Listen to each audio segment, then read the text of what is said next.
Hello everyone and welcome back to another episode of 2 Cents Plus, and as you can see I am very excited because my two favorite shows are back. Both of the new seasons came out around the same time and I am so freaking pumped. I watched both of the first episodes of both shows and I cannot wait for these seasons to kick off. Now I said recently, not specifically on this channel, but if you watch Lords of the Night, you would have seen that I said that I was doing a top 100 anime list, which is in the process of being made. But these are definitely two of my favorites, and you will see them on the list. But I had to talk about them specifically now because obviously there's a new season out for each one, and I'm oh my god, I'm excited. I'm so excited right now.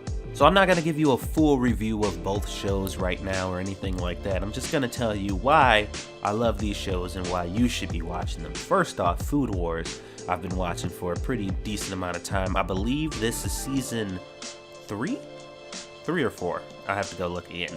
But this show has been consistently good over the seasons. It's a show about cooking, and the kid, Soma, goes to a school full of top-tier chefs that train some of the best chefs in the world, and his dad is also one of the best chefs in the world, and he is aspiring to be like his dad.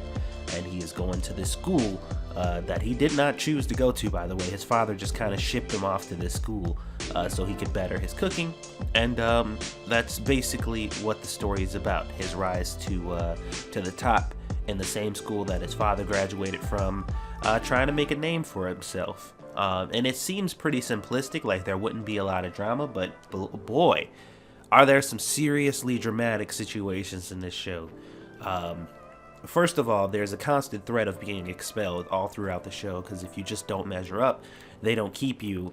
And second, the actual drama between the characters and the stuff that goes on in this show is actually engaging, and it gets you on the edge of your seat, and you actually care what's going on. And the food presentation in this show is so freaking amazing. I will say though that this show is known for getting criticism for the kind of food scenes, like when characters are eating foods, being a little on the I guess ecchi side. And if you don't know what ecchi means, it's pretty much perverted. There's a lot of stripping of clothes off and orgasmic sounds and shit going on in this show to really drive home how good the food is that they're eating. And to some people it can be a bit off-putting and maybe a bit much, but to be honest, once you get past that and start focusing more on the story and everything, it's really good story. Like, everything about it is just great. The characters are good. It has a huge supporting cast of characters that are all interesting in their own way. Each one of the chefs in this show have their own story and their own thing that they're fighting for, and the character development between every single character is so on point. It is so on point. Like, you get to see all these different characters evolve and kind of grow around the protagonist, and it is very interesting. One character in particular that they showed made a major change in the new episode in the new season.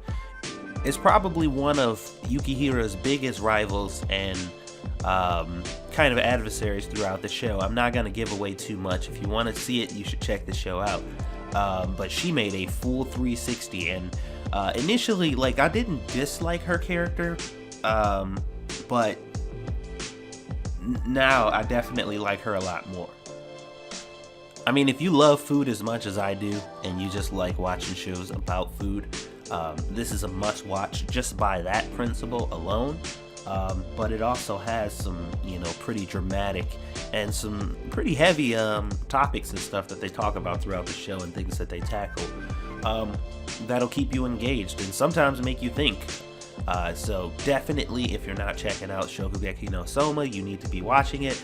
The American translation is Food Wars. Check it out. It is absolutely 100% worth it. The next show, My Hero Academia, is a bit different. It's a superhero show, and it is very, very good. And it gets pretty emotional in the beginning, actually, too, to think about the type of world that Deku, the main character, lives in, and the things that he has to go through. So basically the story is, in this world, everybody is born with what is called a quirk, and that is some type of ability that is almost supernatural, something that is unique usually to the person and can sometimes be inherited from the parents. And about, I think they said about 80 or 90% of the entire population are born with quirks, and every now and then you get people who are born without, which technically makes them the special ones. But anyway, and this kid has always dreamed of being a hero, and he's always dreamed of figuring out what his quirk was going to be when he woke up. But to nobody's surprise, because he is the main character and everything for the main character must suck, he grew up without one. And he went to the doctor when he was about the age, I think it's about 6 to 8, when you develop your quirk, to find out if he had one, and the doctor told him that he does not, and he cannot be a hero. And this destroyed him. But despite getting that news and the fact that he was pretty much told that he could never be a hero, he decided that he wasn't going to give up and he was still going to study to try to be one, because, I mean, you know, why the fuck would you let somebody tell you what you can and can't do? And his perseverance eventually paid off, and he met his hero, who was in this show the mightiest of all the heroes in the show. His name is All Might, and he is a beast. And he's always been inspired by All Might's smile, because he is a hero that smiles no matter what type of adversity he faces, no matter what type of problems he faces, he is always smiling, which is a big point of inspiration for a lot of the heroes in this show, and he wanted to be just like him. So it turns out he ends up meeting him and realizes that he's not quite what he seems, and as a result, there's an exchange that goes on, and he is acknowledged by his hero, telling him that he can become a hero. Now, I'm not going to give you too much into the story about what happened there, because I want to keep this as spoiler free as possible. But basically, this show and the story that it builds is about this kid, Deku, becoming the greatest hero of all time. A quirkless person who was normal, had no special abilities whatsoever, slowly becoming the greatest hero that the world has ever known, similar to the current hero All Might. And this is his story, and it is so good, so fucking good. It is such a good show.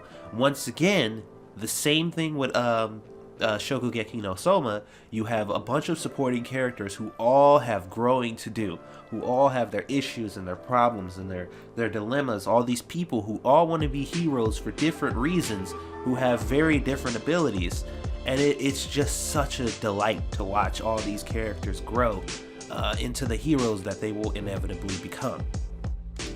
Now, once again, similarly to Shokugeki no Soma, Deku has a lot of kind of rivals and people he needs to compete against in order to become the best, and it creates some interesting battles, some interesting kind of side storylines, and also creates interesting motivations for each of the characters. And you know, we have a bunch of clashes on what type of hero they want to be, or what they think it means to be a hero, and all of this coming together makes the story a good story. I would absolutely recommend both of these shows. Sorry if my descriptions were a bit vague. Maybe I will do some kind of spoilery reviews of these shows for some people who really want to know why I love this show so much. That's gonna be determined by the feedback on this video. If you guys give me enough feedback saying that that's what you want, then that's what I'll do. Other than that, I'll still be working on that 100 top list of anime that you guys should watch. And we'll be doing little bits and pieces at a time. Obviously, I'm not going to fit 100 into one video, but we will knock them out, and I'll let you guys know why, you know, you should check out these shows. So thank you guys for watching. Be sure to hit that like button and share. And also let me know down in the comment section below if you have been watching these shows and if you've seen the newest episodes, or if you're going to start watching these shows based off this recommendation. Thank you all for watching once again. Hit that like button and share it if you enjoyed it, and I will see you guys on the next one.